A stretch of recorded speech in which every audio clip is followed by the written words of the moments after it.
You're still on Joy News Desk. You can join the conversation with hashtag Protect Us. That's the hashtag people are using to draw the authorities' attention to the situation. We are not only having issues in the capital, we also have some in the eastern region where we recorded an incident at a fuel station, and also in Obuasi that was really heart-wrenching, where a woman's bag was snatched, a mother of 3, and she was stabbed to death. Definitely raising the issue or the concern that this particular robbery attacks are not only in the capital, we're having replications of such in different parts of the country. We'll be taking you back to Parliament shortly, but a lot of security experts have been speaking. Vladimir Intridanso has been responding to the reshuffle. He spoke on our current affairs program, PM Express. This situation calls for its kind of response. And I believe this kind of reshuffle is meant to cement something. I mean, we may not know. It may be a strategic move, a move that some specialization is needed, somebody's specialty is needed for a certain period.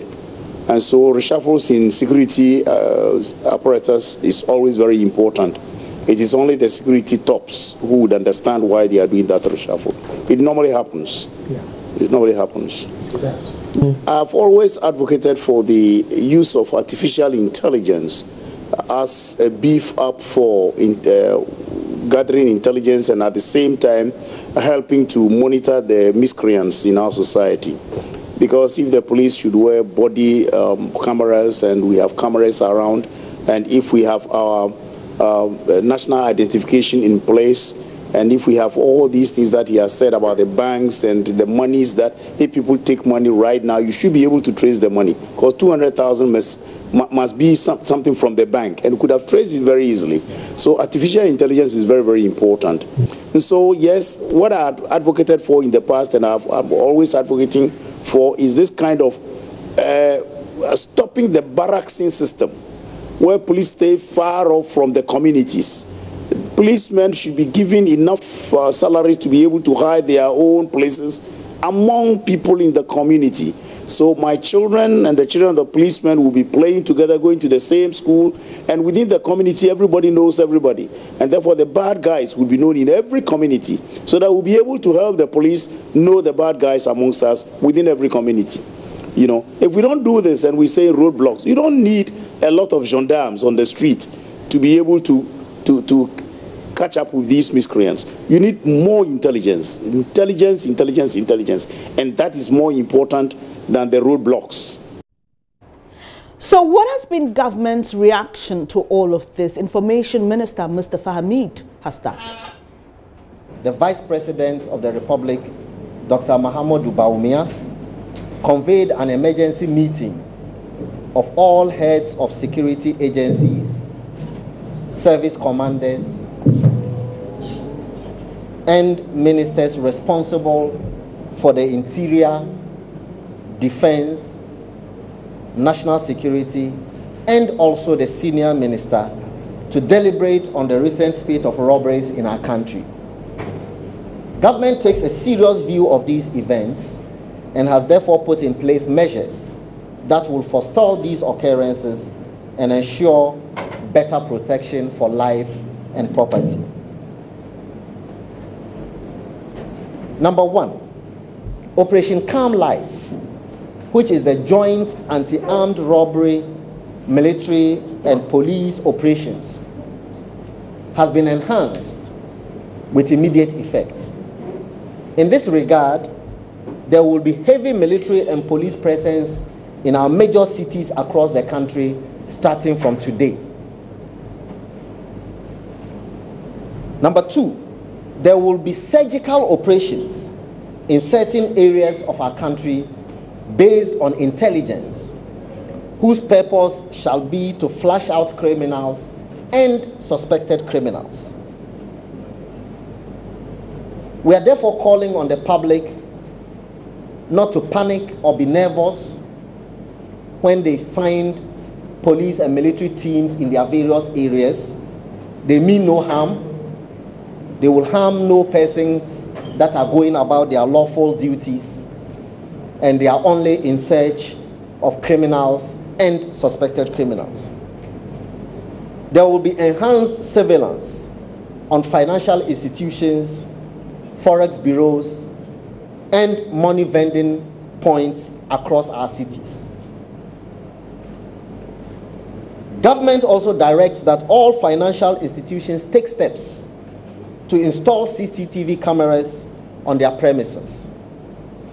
Government will roll out a program to link all these CCTV cameras to a national operational command center. Number 5, the Ministry of Energy has been directed to accelerate the pace of its cities and communities lighting program in order to light up our cities and communities, especially crime-prone areas. Number 6, government wishes to remind citizens that the Road Traffic Act prohibits the mounting and use of sirens on private vehicles. The police are on the lookout for citizens who violate traffic regulations with mounted sirens. The only category of people authorized by law to use sirens are the president, the vice president, heads of security, ambulances, and bullion vans, and also selected categories of people who may be led by a military or police dispatch rider. Citizens are encouraged to report people who use sirens illegally and who tend to jump the traffic and violate other traffic regulations. Government regards the peace and security of our country as the basis for development and will stop at nothing to ensure that citizens are safe and go about their lawful duties in peace and tranquility.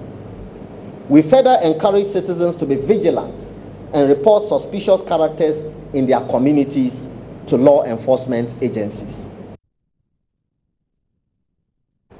Still on security, police in Koforidua have arrested 3 suspected armed men who attacked and robbed a fuel station at Apesia, a suburb of Nkrakan, yesterday. The suspects were said to have bolted with an amount of 3,191 cedis after assaulting the fuel attendant and security man on duty. New Dublin District Police Commander Chief Superintendent Cosmos Alan Anyan said the suspects scaled the fence wall of the fuel station, smashed all security lights before escaping with their spoils. Let's get onto the phone lines now. Speak to Kofi Siaung. He is our correspondent in the Eastern region. Kofi, first tell us how these victims are doing. Well, currently they are doing well at the regional hospital in Koforidua. Medical officers there say they are responding to treatment, even though their situation was very bad when they were brought in earlier. When you say very bad, can you just help us understand the kind of injuries they sustained? Well, according to the police commander, the robbers actually assaulted them severely. They had to, assault them physically before they could operate. So, according to him, the injuries that the victims sustained were so heavy that they had to rush them immediately to the hospital for medical care. At what time did the robbery take place? The robbery happened around 5 p.m. That was in the evening on 28th of February this year. That is about 2 or 3 days ago. That is when the robbery happened. Tell us what the police have been telling you with regards to how they picked up the suspects. Well, according to the police commander, Kwesi Christopher, who is one of the suspects who was arrested, claimed that Steven Tete, another suspect, approached him that he sent him and 3 others to Otrepe, a village near Apesewa. So he said Steven Tete also called Soblu Tay, who is also another taxi driver, to assist in carrying the 4 to their destination because he had run out of fuel. The police boss also added that the second driver, on seeing the passengers, became suspicious and pretended that he has also left gas in his car. So when they got to a point on the road, the robbers or the suspect alighted, but the police had already had information of their activity, so they rushed to the scene and arrested the three. Kofi, we've had reports here in the capital, more than one, especially in the Oyibi or Yarifa area. Tell us what the situation is in the eastern region with regards to crime and robbery. Well, specifically about robbery, let me say that here in the eastern region, especially the regional capital of Florida, for the past 2 days now, we've been experiencing or recording some robbery cases. About 3 days ago, some armed men who were numbering about 4 attacked a school in Okrasi. They also attacked some homes at the same area, Okrasi in the Extreme North District. And that place is quite close to the regional capital. So they were able to, make away with personal belongings and other items. But the police were called in, but unfortunately they couldn't arrest any of them. But yesterday, we had information from the police that they've been able to arrest 3 of these 4 armed robbers who attacked the residents of Okrasi. So I must say that here in the eastern region, especially the regional capital, for the past week, the robbery cases have been on the high. Thank you very much for the details. Kofi Sian is a man in the eastern region, bringing us some updates there with regards to a robbery that occurred some days ago.